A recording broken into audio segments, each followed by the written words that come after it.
Cavecast, the uncensored show for nerds of all kinds. All right, guys, today we have the pleasure of speaking with Kristyna Zaharek. She is a budding voice actress with a wonderful portfolio of talent. She is currently in production with video games, movies, and audiobooks, and with more projects on the way and the talent to back it up, it's an absolute pleasure to be able to speak to you. Kristyna, how are you doing today? Hi, I'm doing so well. Oh my gosh, what an honor to be here. Yeah, it's really awesome. What's nuts is that you and I met in college, and I always knew that you had a creative side to you, like whether it was having lunch with you or if it was sitting in class with you or whatever, like you've always just kind of had that spark. And I saw you on Facebook and it said that you were becoming a voice actress or that you were in the process, and then it finally happened. And I'm like, oh my gosh, like this is so cool. And I knew that I had to hire you. I'm like, I've got to make sure that I get her voice involved with something that I'm doing just because, number one, I wanted to support you, but also you have the pedigree to back it up. And guys, if you don't recognize her face, I can guarantee that you're going to recognize her voice because she is literally the intro of the Cavecast. So every week when we've been uploading, that's been her voice. So it's super cool. I'm really curious, how did this all start for you? Like, what was the kickoff moment, if you will, or like, what was it the thing that made you know that you want to get into this? So I've always been super long-winded. I could talk for hours. It was a problem as a kid, got me in lots of trouble. And I was living abroad, and I was a drama teacher, and every time I'd be setting up something, sewing together costumes, doing the makeup for the kids, organizing the lighting design, I'd be listening to audiobooks. By the time my contract ended and I was getting ready to head home, I was tearing down from doing Seussical. And I remember thinking, wait a sec, audio, that's a job. I could do this. I could talk for hours, and I think I would have fun. And that was kind of what started it all. Wow, that is so cool. Man, so, okay, what I am curious about, though, is so obviously everybody's journey is different whenever they're learning how to capture their voice. And clearly you have very good equipment. It's listed on your site of like the things that you use and how you go about it. What was the very first thing that you recorded your voice on to try to see if you could do something with it? Because I know for me, it was, I used to put a flip camera. Do you remember those little flip cameras that had the USB? Oh my gosh, yes. Yes, I do. I put that in front of an amplifier and had my voice or whatever. And then I thought that was the way to do it. So I don't know if you have a similar experience, but take us through the very first time that you attempted to record your voice. So I'm a go big, go home person. I'm like if I'm going to invest money in something, I want to invest it correctly. I don't want to get a $200 camera or a $200 microphone and then turn around and get a $1,000 microphone. That's $200 wasted. At the same time, I had kind of an inkling that I was going to be good. But that being said, my first purchase was not the right purchase. Microphone expenses don't really matter. Different microphones are good for different voices and different properties. And so the person who I was talking to is a podcaster. And what is the most popular mic with podcasters, Kyle? I would have to say that it would have to be the Shure SM7B. And that was my first mic. It's this one. So yeah. Yeah. I still have it. I still have it in case I got into more podcasting stuff. And because, it was my first mic and it's pretty and I could be like, oh, I have one of those. But it's not a cheap microphone. No. And Not if at I all. could start over, I'd probably get a USB mic, test out the waters, make sure I'm good at it. But yeah, that was my first mic. That's so insane because I know that with Eric and I, we actually got one of first we had the Yeti Snowball, and then it eventually turned into the Yeti 3D mic, and we put that between the two of us and attempted to do gaming videos where we were screaming and cussing and doing everything. Ooh. It was peaking. It was terrible. Oh, no. So, no. So you're not kidding about the price. Actually, the only reason why we were able to get our hands on these was that he found, I think there was a sale at Guitar Center or something. It was like 3 for $600. And it was this, crazy deal. And he called me up. And I know that when Eric calls me, because he never calls me, that something is happening. And he's like, bro, this is, this, and this. And I'm like, all right, well, if you can do it, let's do it. And the rest is history. So, but that's so wild. So, man, you really did just kick this off and just dove right into it. I just dove right in. Wow. Like, I have people who talk about it and they're constantly discussing microphones. There are really good mics on the market. Neumann's, Sennheisers. I have a Sennheiser 416 and I love it. It is like my one all be all, but it doesn't work as well for video games. But it works great for audiobooks because if I move over here, you can't hear me as well Sure. as if I move over here because it's this tiny little, shotgun microphone. But yeah, anyone who's starting should definitely start with a USB microphone or with your phone and just listen to your voice, play it around. Have people who aren't your mother and father and aren't your best friend and don't want to curry favor with you give their opinion on your voice. There are voice actors who will do free 15-minute consultations. And you can just get online with them, give them a couple samples, and they can be like, yeah, you should definitely try this out, or stick to your day job. See, that's then actually, once you get started, you have to upgrade. Do not ever, ever apply for an agency with a USB mic. Don't do big time professional jobs. You can do the $20 jobs, $5 jobs with a USB mic. That's fine. But don't go for the big ones. Wait until you're ready to upgrade and start getting into those markets. Right. Definitely. It's interesting because, you talk about, the idea of trying out and, presenting yourself. I think that's probably one of the most vulnerable things that a human being can do besides singing is that you. Oh my gosh, it's terrifying. How did you work through that?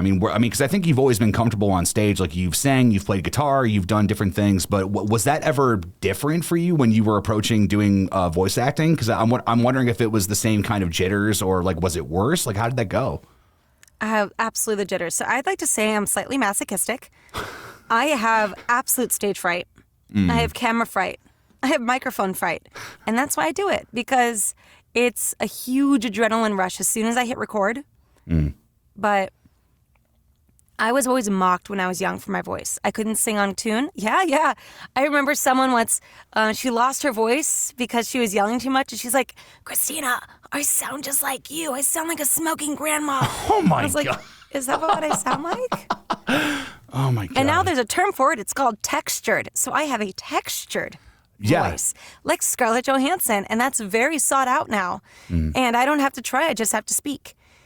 So there's always that fear of if my voice is going to be the right voice and if I'll have enough talent, because like with theater, you could go into a room with 500 women who look like me, who sound like me, who have the same talent, but there's going to be just a little thing about them that's different. With voices, Sure. Everyone sounds different unless you can do impersonations. And so it's not about, they don't care how you look, they care about how you sound. Right. Yeah, that's what's interesting is that was one of the things that actually came to my mind, but it was in a positive way, was the natural grit that you do have to your voice, because that is actually something that whenever I've listened to different audiobooks, or if it's like ASMR to sleep or anything like that, is that there's obviously different triggers for different people. And I think it's one of those where it's like, man, like when you have that naturally, it's almost like when somebody is a natural raspy singer. And when you try to, copy it, and then you end up just tearing up your voice, so it's like, in a way, like I would say that you're very blessed to be able to have that, because I think it truly gives you a leg up into to different roles and such that maybe other people wouldn't have. And so, frankly, those people in the past, it's like, forget them. It's like, so like, right. It's like, you're doing great now. I'm jealous of people who do hardcore screamo. Because those who could scream and they're good to their voices and they could do it for a long time because they've worked on it, they can actually get voices in video games as creature sounds. And that's something I'm working on right now, because it just sounds really fun, and it's such a niche place. There's not that much competition for creature noises. Wow. That's crazy. Okay, so I am curious about the video game thing, is that, You've talked about it before, where it's like, obviously, like especially for your portfolio, I've heard, the different moments of you giving commands, or whether it sounds like you're commanding an army, or if you're doing these different things, is that I would imagine that for doing video games, from watching people motion capture, whether it's Nolan North or if it's Troy Baker, Laura Bailey, or whatever, there's a physicality that is there. And I'm curious as to how do you handle roles like that? Let's say that if you have to raise a sword, do you try to do the exact same thing? Do you try to do those mock-up things while you're doing that stuff? How does that work for you? I do. I love the theater of the mind. So let's say I'm speaking to a crowd. I'm not just looking at the microphone or looking at the script, or we call it copy. I'm not looking at the copy or the mic. I am. But in my mind, I am seeing a crowd full of people, a room full of people. Some of them are sitting, some are standing. I fill in the lighting, the tables, what people are drinking in the moment, their level of sobriety. Am I in a cafe giving a talk about poetry? Am I in a room full of people in which I need to make sure that my voice is heard because you need to be listening to me? What I have to say is important, right? So you fill in that theater of the mind. You have to have physicality. But let's try something. I want you to do me a favor. Sure. I'm going to give you a sentence, and I'm going to have you say it 3 different ways by doing a small change, all right? Okay, all right. So we're going to say, listen to me. So I want you to just say it straight up. Listen to me. Now, scrunch your nose and say it again. Listen to me. Yeah. Oh, my God, that's awesome. And now I want you to furrow your brow. Listen to me. Yeah, right. Yeah, it's those little things. Yeah, they add it. It's the little things. It's the face. Yeah. Wow. So it's like you really have learned how to hone your instrument, which is not just your voice. It's everything else that encompasses it. That's really wild. That's so cool. Wow. So along with your voice, this is actually a question that Eric had. And we're big foodies, so obviously it's one of those that, whether it's hot sauces or if it's different things like that. Like, so yeah, we actually have the full hot sauce lineup from Hot Ones, so we torture ourselves all the time with it. So I love those. So his question was, what kind of food or drinks do you eat before that you record, or what are some things that you stay away from? Because I think that's something that a lot of people don't think about, is that they think that they can just go into the studio and no matter what their day has been like, if they've been sucking down coffee or like whatever, like what would be some things that you would say that help you with your voice? Okay. You shouldn't drink coffee. I don't listen. I'm a real follower. But the thing is, even if you're going to drink your coffee, which if I had to stop drinking coffee, I would stop being a voice actor because it's like telling me to stop dancing. Right. Yeah, right. I'm sorry. It just beckons me. It must flow out of me. Yeah, right. So what it does, you have to know what the food or the drink does and then figure out how to counteract that. So the caffeine dries up your vocal cords. So what do? You drink a lot of water. I like warm water with honey. The lemon is okay, but the citrus can kind of strip away the good stuff. And if you're dry, you don't want that citrus. Oh, wow. So I just do warm or hot water with warm water with honey. You should not drink red wine. So if you're going to record in the evening, make sure you haven't had red wine. If I'm going to do a long day of audiobook recording, I don't drink alcohol 2 days beforehand. Really? Because that stuff can really coat the throat, especially it's the tannins in the red wine that coat your throat. Maybe I can have something like a tequila reposado or a shot of vodka, but that's it. Because that stuff stays with you. It's like drinking beer and being bloated. Right. That bloat stays with you for a few days. So just imagine that being on your vocal cords. I don't sound great right now. I had dinner. I had sake. I had wasabi. So I had spicy food and I had alcohol. So I would not go in and start doing auditions right now with how my voice is because I can feel it. Wow. That's a pro insane. tip, if you want to eat something, if you have an issue with extra saliva, green apple slices. For the longest time, I would get a green apple. I don't know what it is about Granny apples, like Granny Smith apples or whatever, but I would get one, slice it into bite-sized pieces. Every couple of minutes, just pop a piece in my mouth, chew it up. It dries up the phlegm, and then you just keep going. Wow. I'm learning about so many cheat codes. This is wild. Yeah. I think one person once said if you have too much phlegm, to chew on coffee grounds, and that helps produce more phlegm. So if you have a dry throat, you chew on coffee grounds, which is counterintuitive because the coffee is actually drying you out. But the grounds, I think, are okay. Wow. That is so wild. So it's, I guess, like, how long was it before you kind of had that down? Because, I mean, obviously you had like a learning stage before like all these things went into play. So, I mean, were there ever some times that maybe you went into an audition, maybe ate something or drank something that you shouldn't have, but when you went in, or like, I mean, did it matter at that point? Like, how did that go for you?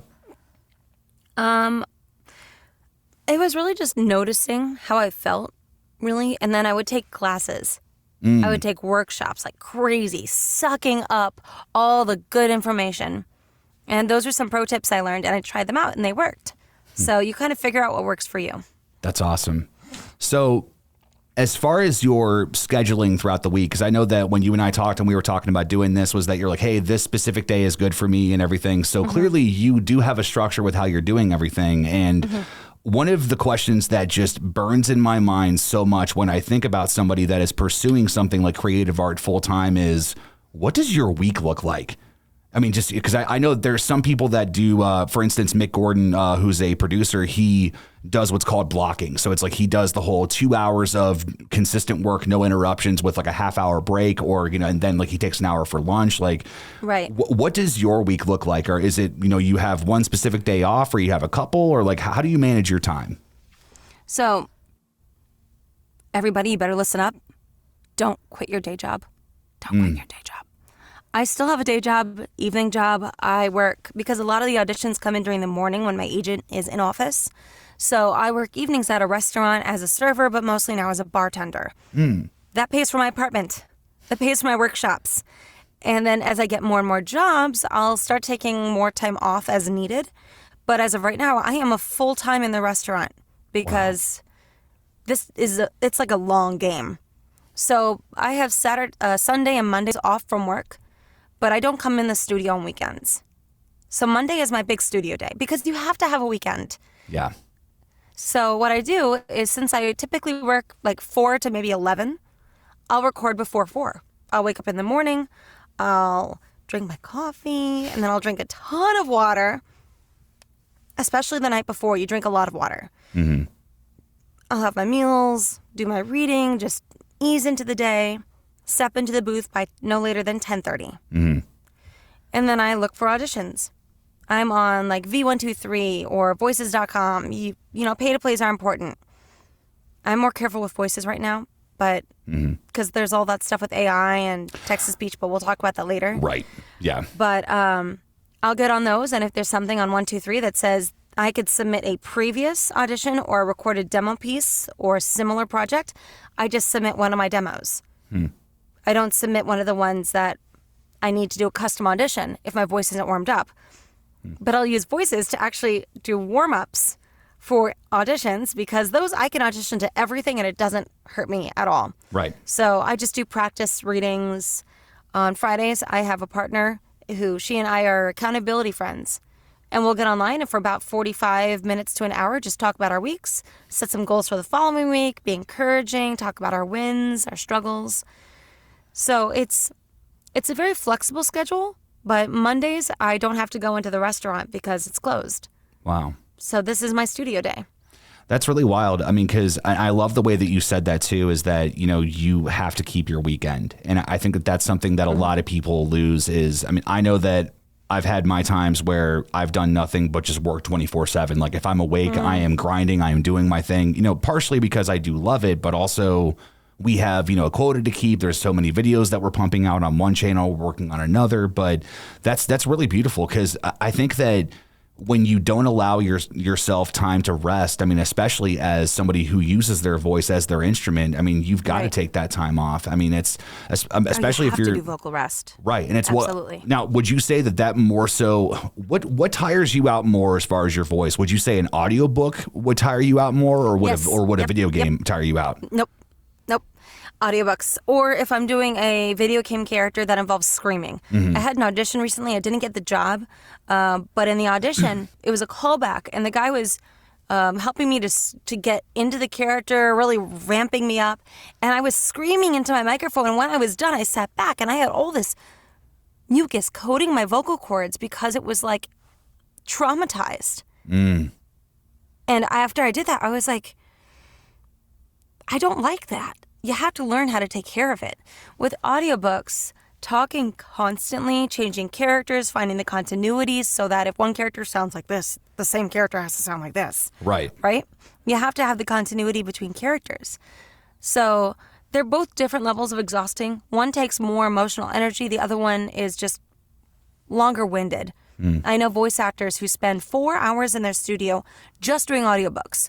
They'll do 2 hours of talking, take a 30-minute break, and then come in and do 2 more hours of talking. And they do that after work in the evening from like 8 p.m. or 9 p.m. until the wee hours of the morning. Wow.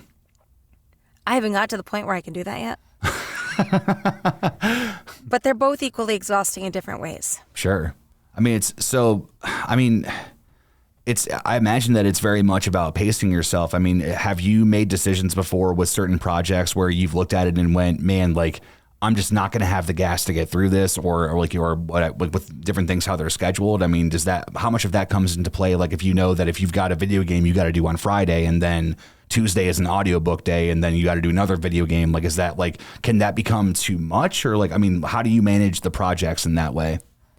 If I have a video game, audiobook, and then video game, what I do is I then stop auditioning for those days. Like, maybe I'll do a couple of auditions for the audiobook, for the video game day, but I do not audition on audiobook days because I know I'll be using my voice a lot. And the rest in between is so incredibly important. Mm-hmm. Definitely. So, yeah.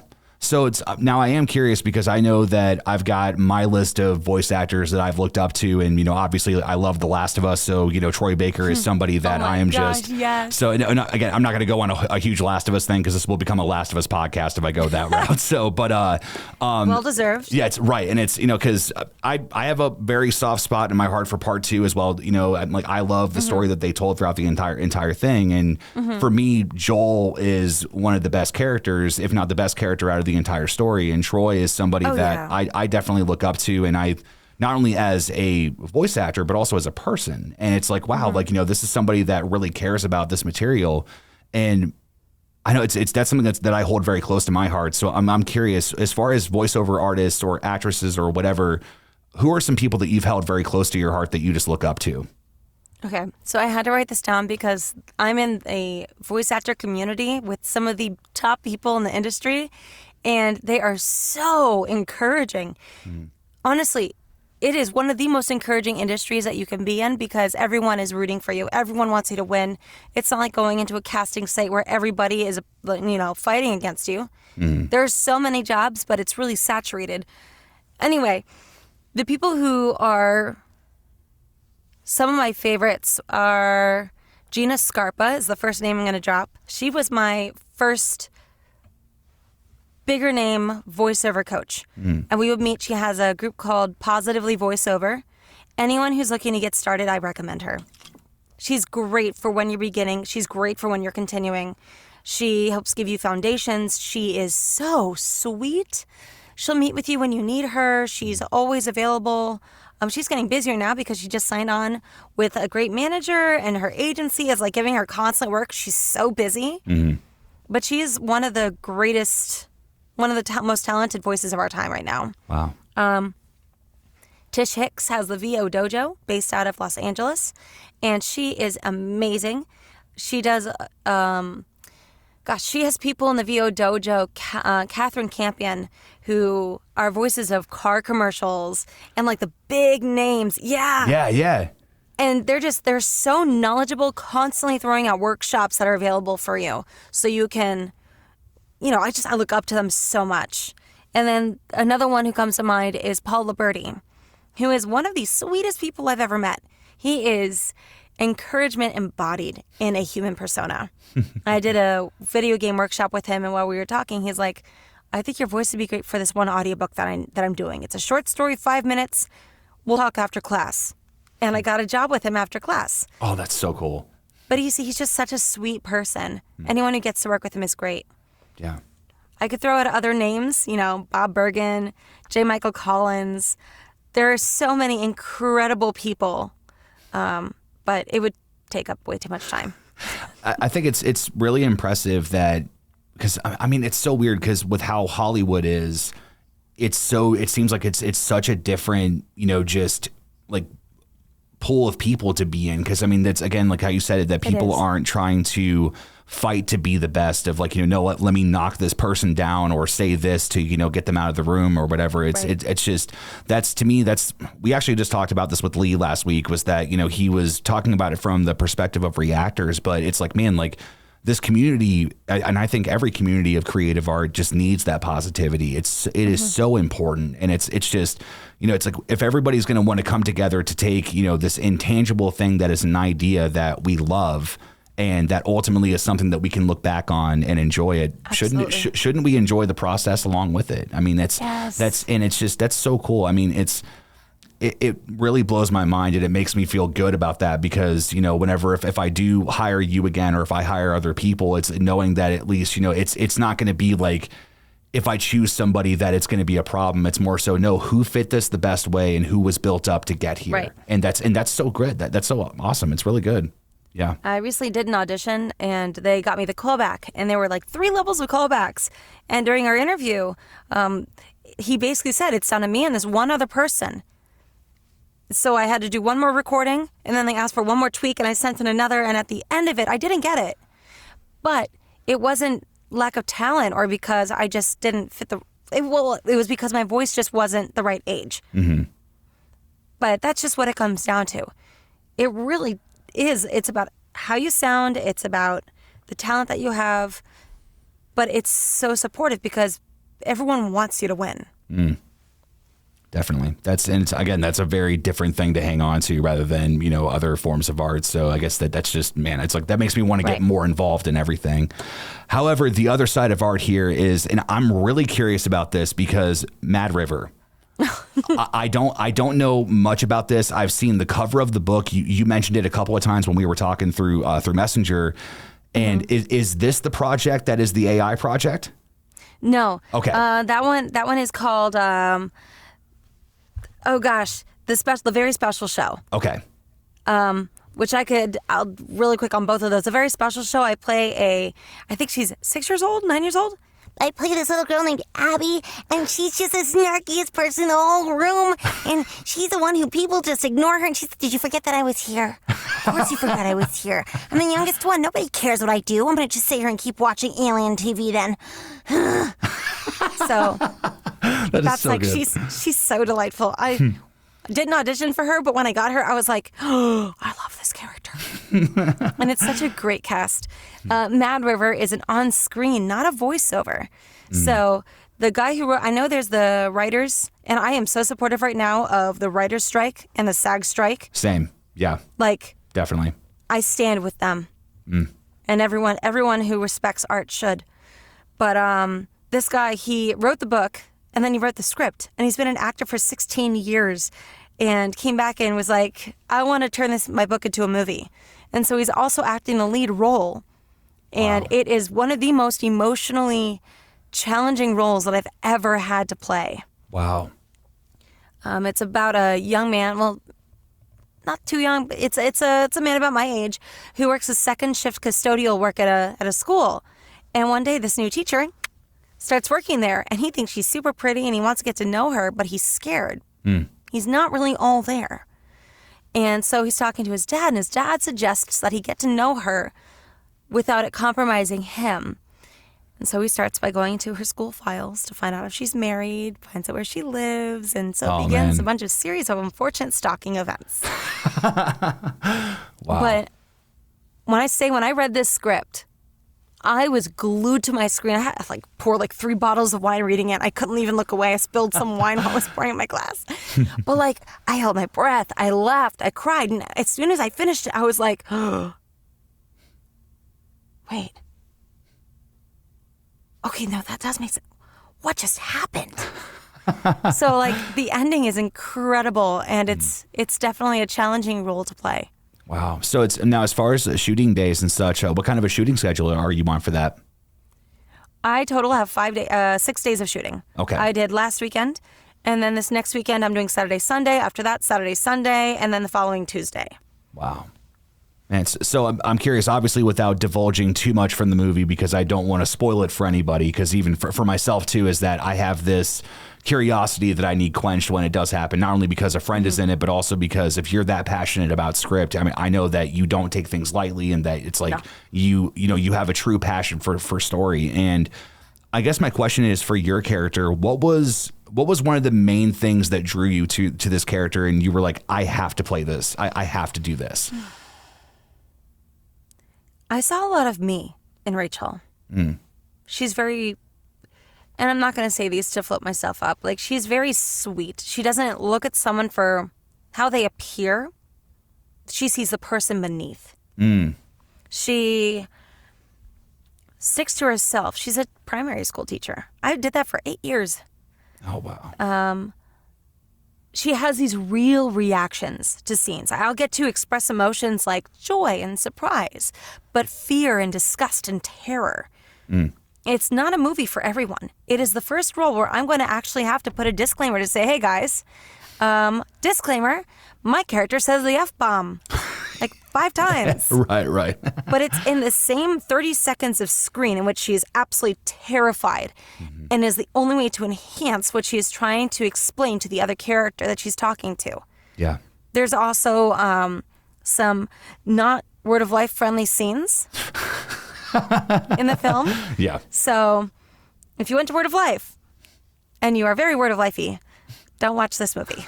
Well, what was the joke that when I was in second year at Word of Life, they said, I'm not trying to speak out of school, but they were like, yeah, sex leads to dancing. Don't you know that? Like, it's like, so I heard that again just like the other day. It does, though. Yeah. It does. Sex leads to dancing, and hand holding will make you pregnant. Yeah. But so there was actually, I think it was Dr. Tom Taylor. He was the one that said he wrote in the syllabus that he had for church history 2 or 3 when he said, my wife and I hold hands. It's okay. We've been married for 60 years. It's completely legal. So yeah. I love that. So, I will say, there's not quite hand holding. So it sounds like this was a very challenging thing for you. I mean, it still is as everything's going. I mean, this actually kind of goes into one of the questions that Eric had, because his question basically was, when it comes to roles, is there anything that you would stay away from? So as far as like, I mean, because obviously when I approached you, I had said, hey, like I've got these scary stories like this, like maybe there's some roles that would pop up. The last thing I knew about you was that we went to a Christian college. So it's like, I'm not gonna just come to you and be like, hey, Kristyna, I've got this awesome explicit sex scene. Do you want to read it? It's like, that's not gonna happen. But yeah. Right. So yeah, how do you approach that? So first, I got to tell everybody, I do very much hold on to my faith. I do still say I am a Christian. I am a believer in God. It's a very personal relationship, and I do still go to church and do all the things. But I found that there's a lot more grace than I grew up believing. So this, like, if there's a character, for example, actually a friend had this opportunity and she said no. She was a side character in one movie, and they had a scene in a strip club, and they asked if she could play. She was a bartender, and they're like, we're missing one of our pole dancers. Would you be able to pole dance topless? Yeah. See, so the thing is, I will accept roles if there is an important scene that plays into my character, but that's not her defining trait. Sure. So yes, there's a scene with Rachel, and I had to talk to the director about it to say, this is what I'm comfortable doing, and this is not what I'm comfortable doing. And so the way we have the scene now, I'm fine with it. My female friend, she's going to be on set. It'll be a closed set, and she'll help me feel more comfortable during the scene. Sure. But if that were the defining moment and that is the only time you see her on screen, I would not be comfortable, because then that's all my character is. So, Yeah. Right. So those are one types I wouldn't do. I also don't like doing irredeemable characters. Oh, yeah. So like yeah. if you have a character that's extremely racist or sexist or has these ideals that are just cruel or toxic, I won't play those characters unless there's a redeeming quality or justice is received. Sure. Yeah. In voice acting, you don't get much of those opportunities because no one says, hey, can you read your script naked? That's not something that It's like, why? How did you just come up with that? Like, it's right. But the two things that I will never do, 3 things, and everyone needs to listen out for these. So yes, I am doing an AI show, but my voice is not being warped into AI. AI is being used in an artful way because we improvised scenes, and he's using AI to have it warp the characters' faces and mouths to match what we're saying. So he's connecting us to a character. That's the AI bit. He created this set working with artists and with AI. So I looked at that and I'm like, okay, that's cool. But I will never do something where my voice is turned into AI, where they can use my voice and repeat it. So that's 1. 2, TTS. I got 2 job offers and I had to say no because they're text to speech. That means, for those who don't know, that if someone types in a phrase, they will then hear my voice back. I'm not getting paid for that. That is so. I didn't even know that type of tech was even a thing. I thought it was just like it's a thing now. Oh text my to gosh. speech. Okay. You can hear it all the time on TikTok. Like, yeah, when it's like, I found this and yada yada, like whenever it does. Right. Yeah. I didn't know that you could do this. Yeah. This is something that is brand new to my life. Like things like that. Those are text to speech. And that's the artist isn't getting paid for that. It's being used for free, which leads to my third thing, if it is in perpetuity. And I posted about this on my Instagram and my Facebook profile. In perpetuity means that your voice can be used forever. Oh, so wow. let's say I do one job that pays me $2,000. They will never have to pay me again to use my voice, and they can use it as much as they want and as many projects as they want for wherever they want. It could be in worldwide, and they could make billions of dollars off of my voice, but I will only ever see that 200. Yeah. So whenever I do any job, I send out a paper that says no AI, no text to speech, no in perpetuity, and I have my client sign to say that they are going only, and you even signed one. Yeah. That said that my voice will only be used in this project. And it's not because I don't trust you. It's just because every voice actor needs to do that to protect themselves. Yeah. It also helps in case someone listens to your podcast and they even this and they think, oh, I like her voice. I'm going to take her voice from that and put it here. Yeah. And this way I could be like, oh, that's not me. And you can sue them for a lot of money and we could split the profits. Hey, right on. Yes, that's great. I've always wanted a vacation home. So yeah, it's like you build yours, I'll build mine. It'll be great. So it's like. So anyone who's considered doing voice acting, don't do text to speech. I know that it says it'll pay you $2,000. Don't do it. Your voice is worth more than $2,000 for the rest of your life. You will make more than $2,000 for the rest of your life. Don't do it. Don't do in perpetuity. They should be paying you either for a limited run, 13 weeks, or maybe 12 months to a year, 2 years at most. And then if they want to reuse your voice, they need to pay for a renewal. 3, don't do AI unless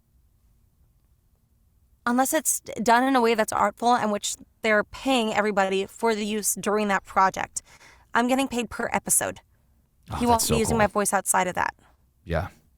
So those are the roles that I won't do. Well, I think that's very admirable, and I think that even from the character side thing too is that I think it's powerful whenever you do have characters that seem to be irredeemable. You know, like whether or not it's characters like I think that the writing that's in American Horror Story is some of the most interesting way that characters have been handled. Like when you go from hating a character in the beginning and then at the end, by the time that you've accepted them and you've, forgiven them, then they're ripped away from you. And it's things like that. Like that's something that, because I didn't know exactly kind of like what your mentality was on that. If it was like, look, I focus on story, or if I focus on character, or like, or whatever it is. And that's a very admirable thing. That's awesome to hang on to. And I think that people do need to protect themselves, and for lack of a better term, CYA, cover your ass as well too. Like, I mean, because there is CYA. so much. Yeah, it's like there's so much that's happening that it's like you have to be sure that you are protecting your well-being and also your voice too. Like, I mean, that stuff is so important. And I never would have thought of that. I would have been like, hey, can you do this? Sweet. All right, awesome. I'll pay you for the next one. Like my mind doesn't go into how much I can milk somebody's voice. I look at it as that you did the intro for the Cavecast, and when I finish a role for you for a scary story, it's like, all right, cool. I'll shoot it your way. What's your price? And it's like, speaking of which, if anyone here has never seen it, you have to. If anyone here has ever seen Black Mirror, you have to watch the episode "Joan is Awful." Oh, which one is that? You gotta watch that episode. That is the newest season. I think that's episode 1. I think Joan is Awful. It's so good, and it hits all these topics that I'm discussing right now with you. Oh my gosh! I just recommended it to my parents, and they loved it, and I cried.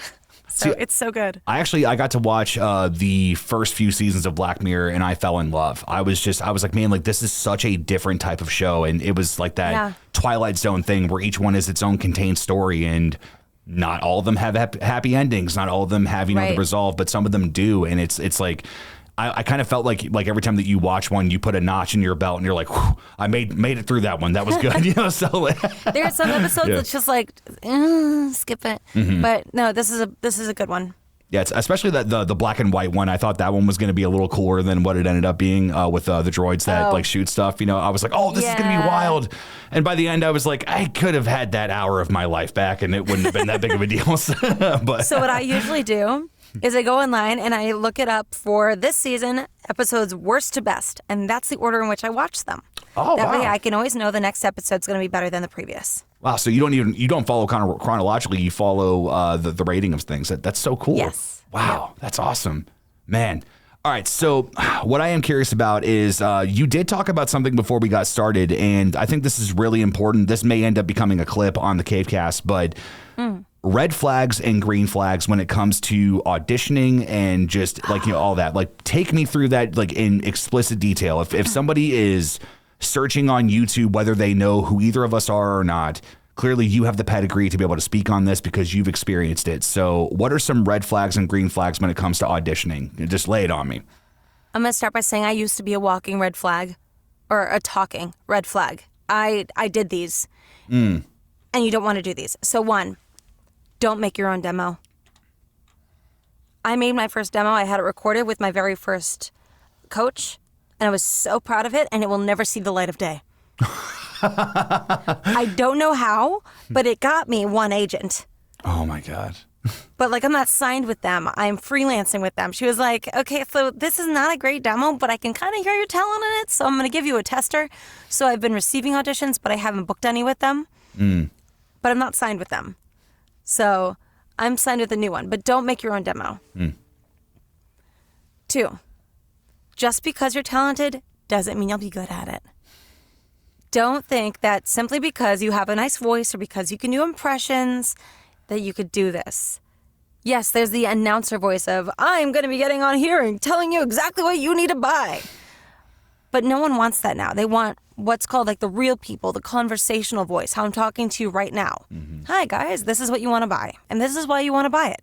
They don't want to hear you announcing. So assume that everything that you know about voice acting is wrong. 3, you are not the best person in the room. You might be, but don't act like it.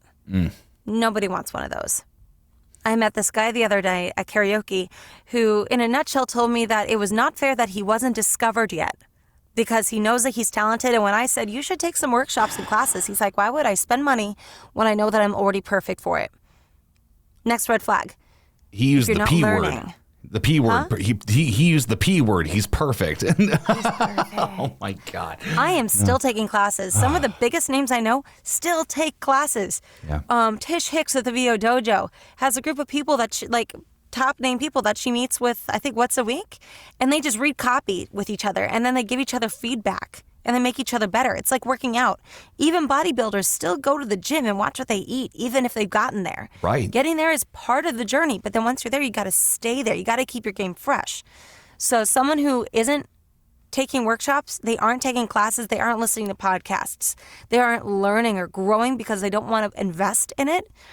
It's the same way of someone saying, I'm a baker, but I don't want to get a bakery, and I don't want to pay for equipment, and I don't want to pay for the ingredients. Why doesn't someone just give me all the stuff I need so that I could do it because I'm great? I'm like, yeah. I think that's probably one of, like, that to me right there shows me that people like that just, they're not going to make it.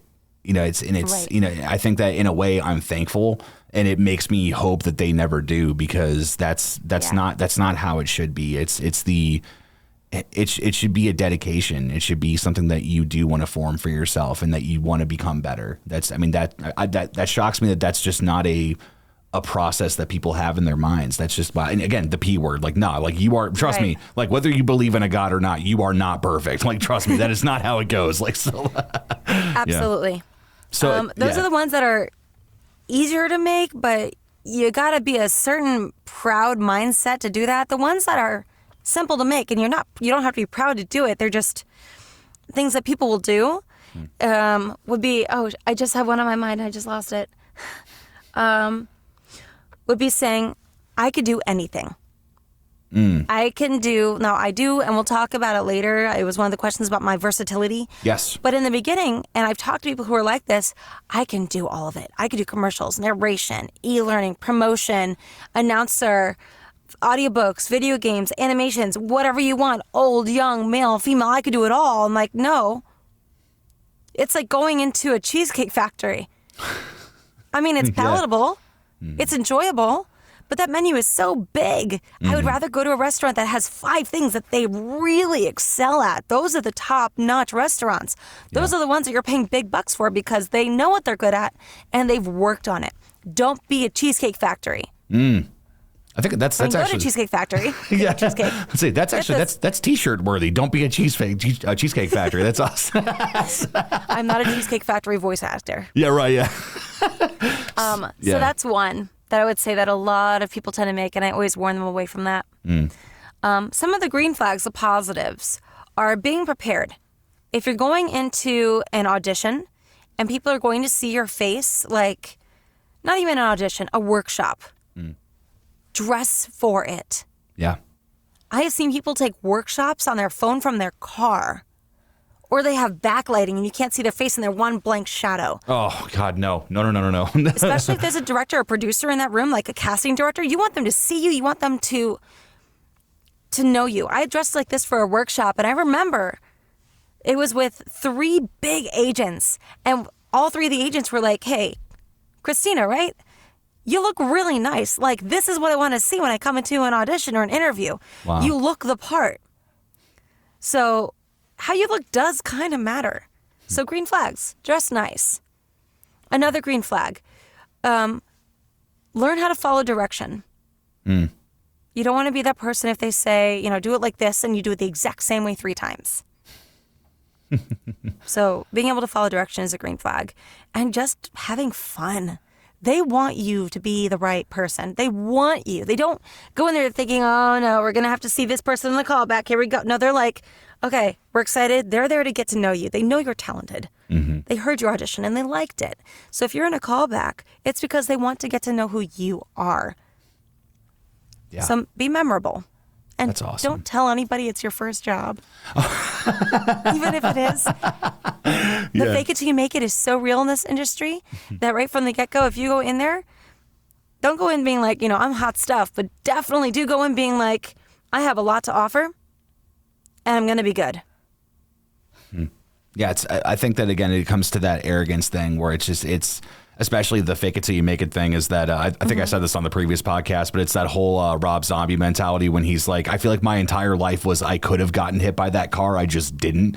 So it's like, that it's just like, making everything work in your advantage, as much as you can. Yeah. And I mean, it's insane to me because I think that when people go into auditions is that, it has to be one of the most nerve-wracking things that you ever do as a human being is like, am I good enough? Like, am I what they're looking for? And I don't know, like, what are some tips that you would give to some people that would help them either to calm themselves down or to help them focus? Or is there anything that you do before you go into an audition that helps you?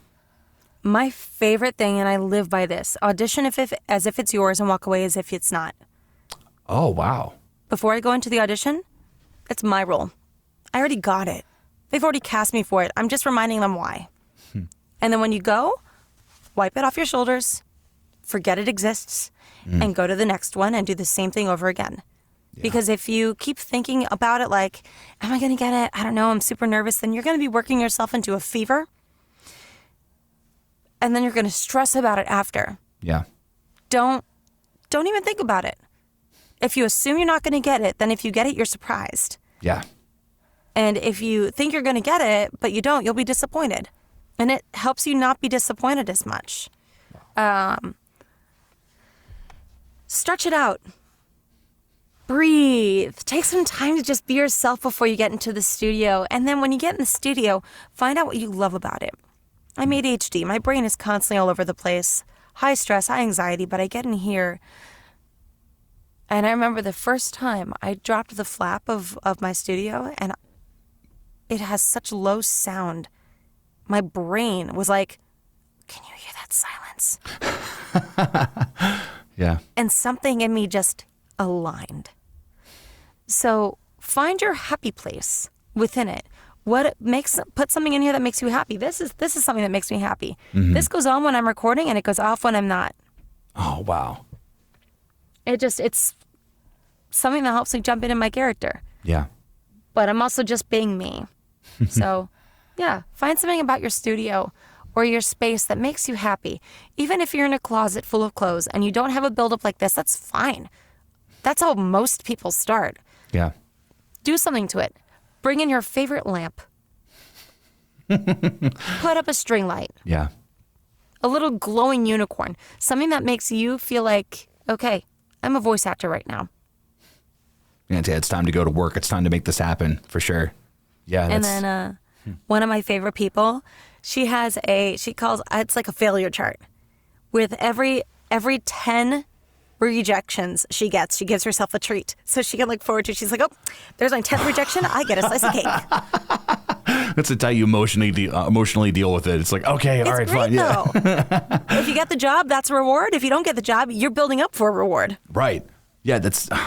I think that it's also what people forget too is that, no matter what's happening around you, because I think it's one of the most important things that you've said through this is have fun, and it's making sure that it's fresh for you, because no matter why anybody gets involved with art or does anything, it's because we love it. It's like there's this undying hunger we have that is just like, I need this to be fed, and it's like, this is how it's done, and it's like I want to just embrace this and do it. And I'm telling you that there's been plenty of times that when Eric and I have recorded reactions that life has not been forgiving, and it's and for those 2 hours that you have to go in there and do it, you have to forget everything that's outside of your studio. And I think that's so difficult, and that's why we do dumb things to make us laugh, or like whether it makes it on camera or not. Is that it's like, look, dude, we're in a sandbox. Let's just have some fun, And it's that I think that's so important, and it's like that's the neon sign you got behind you. Not only is it aesthetically pleasing, but I mean, if it's what's inspiring to you, that's so cool. Like it's like that's really that's so wild. That's so cool. Speaking of relaxing and in the studio, tell me about your studio pet. My studio pet? Yeah, what you had mentioned before we had gotten on here that you have a pet. Yeah. So what's funny is actually we have 3 pets in the house. So one is Thor. He is my brother's pit bull. And he is just a caramel and white looking just doofus, and I absolutely adore him. He's just so sweet. He's the type of dog that when you go over to him, he immediately goes on his belly. Like he is so trusting, goes like on his back, and he just wants you to pet him. Then I have 2 cats. They are Ozzy and Ambrose. And Ambrose is basically like he's a miniature lion. And what I found is that he is one of the worst lap cats to have for when he first shows up, because if there's an opening for anything, if it's a controller, if it's a cup of coffee, if it's, like anything else sensitive, he will jump on it and just make it his own. And you're like, all right, bro, get out of here. So, but no, he's the biggest lump of lard, and I love him and I adore him more than anything. That lump of lard. And Ozzy is my little gray cat, and he's actually my parrot kitty. He likes to sit up on my shoulders. And that's where, that's pretty much where he'll hang out. So, the cats were banned from coming into the studio once they started scratching at the foam on the walls, because it was like, all right, guys, you can't do that. Like, it's like I trusted you for a little while. You got to get out of here. So, but it's, to me, I think it's awesome to be able to have them around, just because I'm pretty sure that you have 2 cats. Is that? I have 2 needy little rescues. Oh my God, that's awesome. So take me through that. So how did you find them? So I had mentioned I was abroad. I was living in China, and I was there for 4 years. So for anyone else who does, so I do speak Chinese. Hold on, you just blew my mind. You can't just gloss past that. That's wild. Like, dude, that is so wild. Anyway, sorry, go ahead.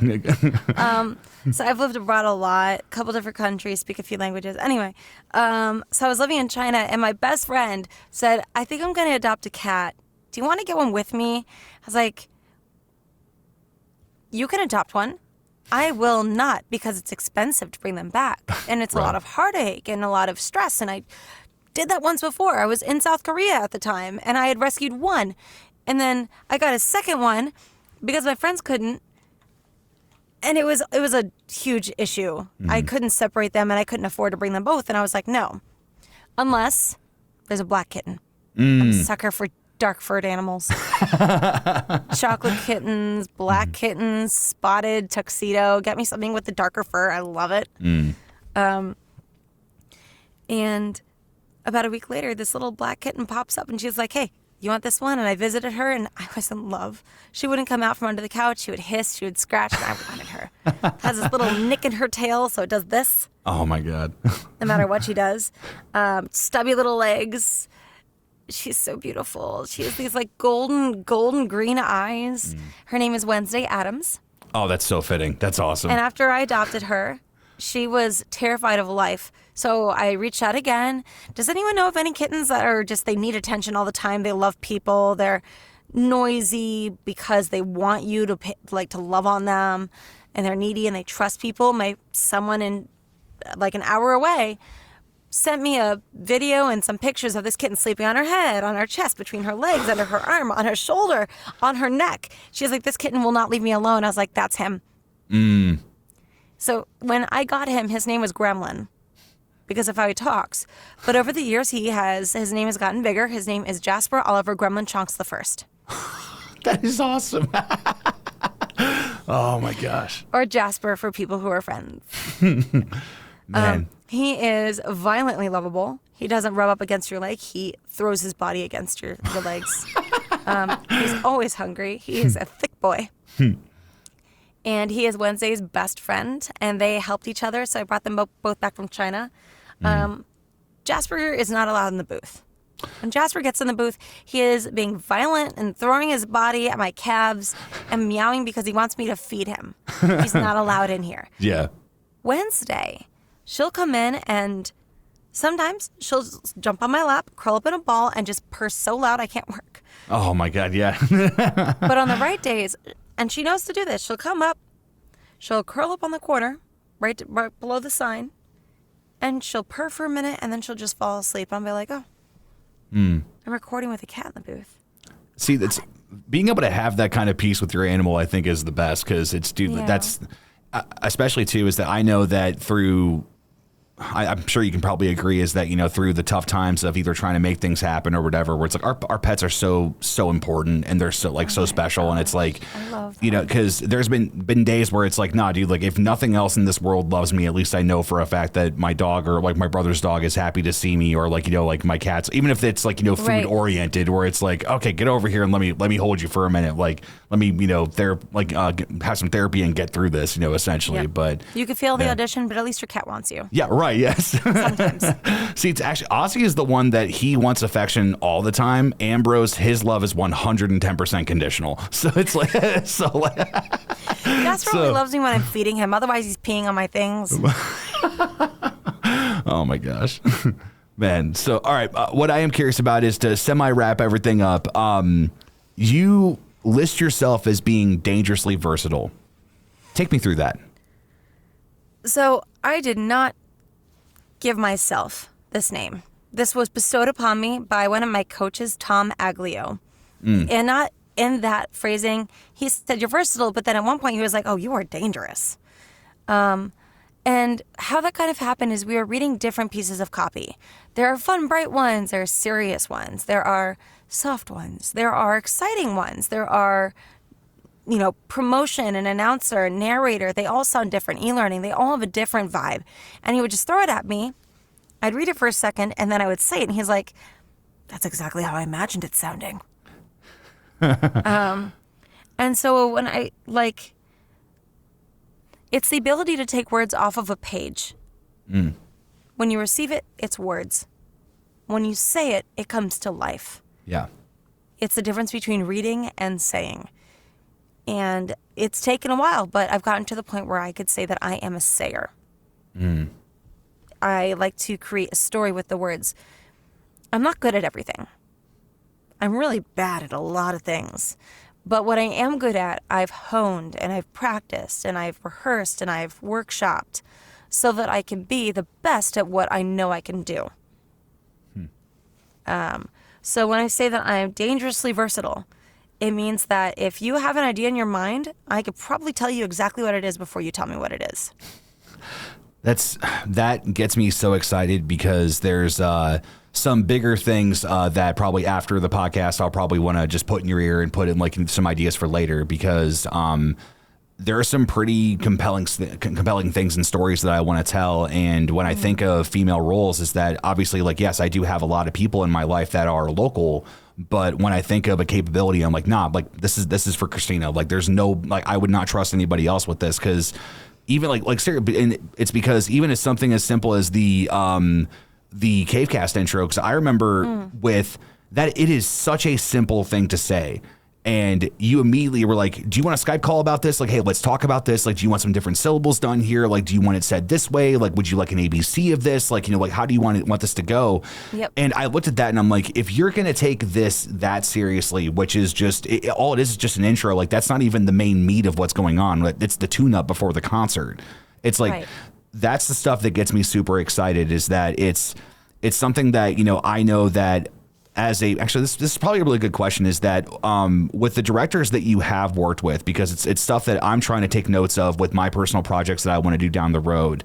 What would be some advice to people that, obviously I will take in as well, but what would you want to say to some people that are directing voice actors? What are some key advice that you would want them to know of, like, look, hey, stay away from this or whatever. What's on your mind about that? Know how to translate your vision. Do not ever, the worst advice I've ever heard was, stop being nice and just do it. Someone used that as direction for me, and I was like, okay, I'll try. Oh my God. I was so intimidated. I'm like, but I am just doing it. Stop trying. Just be natural. A lot of actors don't know what that means. Yeah. If I hear stop trying, just be natural, I'm just going to read it like this, because this is me not doing any effort into anything. Right. If that's what you want, then great. So find out how to direct. Have someone direct you for a minute to see if you can get where you want. Or better yet, and I recommend this for voice actors and directors, record yourself saying the piece and then listen back to it. How would you direct it? Or even, someone told me this once, type it into Google or into Siri or whatever platform you use, and click the read it out loud, the text to speech, using one of the Siri, Alexa, or Google Assistant. They're going to say it's super robotic, and then think, how would you direct that to make it better? Right. And then you record it better than that. Yeah. Know how to translate your vision. I think that's one of the things that is intimidating, because I know that it's so hard, especially whenever you're trying to put out your vision for somebody to be able to see, is that it's just like whenever you draw something, is that it will never be exactly what it was in your mind. Like, your pen and paper are going to work to bring out a picture, but it's being able to get it that close. And to me, I think that's also part of the fun. Is, it's because I don't know who said it, but they said that you write your movie 4 times: when you write it, when you cast it, when you direct it, and then when you edit it. And and to me, I think that's essentially the thing that you discover, is that, I love working with people. I know that bringing a part to you, if I were to say, hey, this is what's going on, that if you were to come to me and say, nah, man, this is not how this would go. I know what so-and-so is thinking, or what's happening with this and the things you've given me, I would do this instead.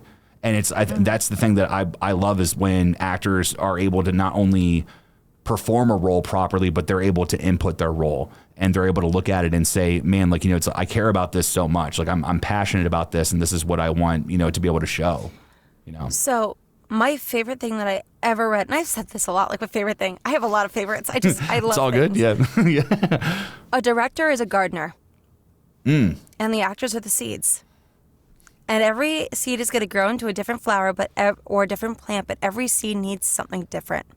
Wow. And you can't just look at a plant that's not growing right and say, grow better.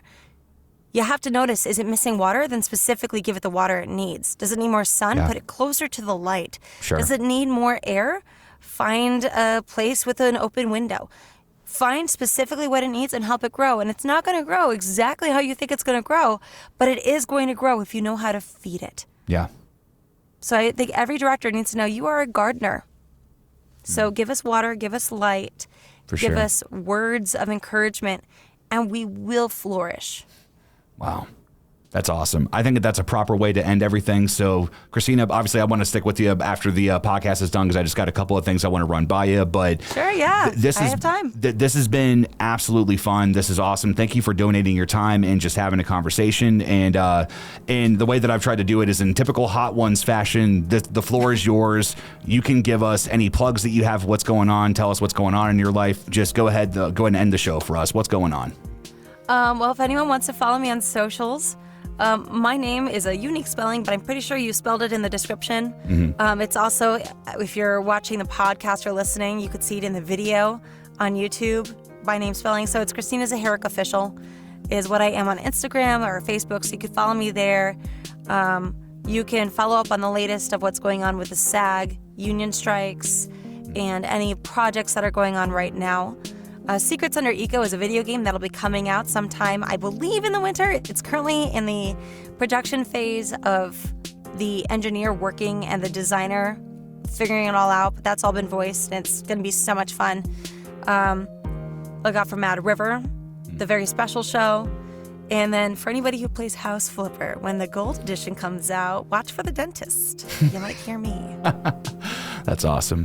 All right, guys. Well, hey, thank you so much for watching the podcast if you've made it this far, and we will catch you in the next one. There's no editing on here. We will catch you guys in the next one. We appreciate you. Adios.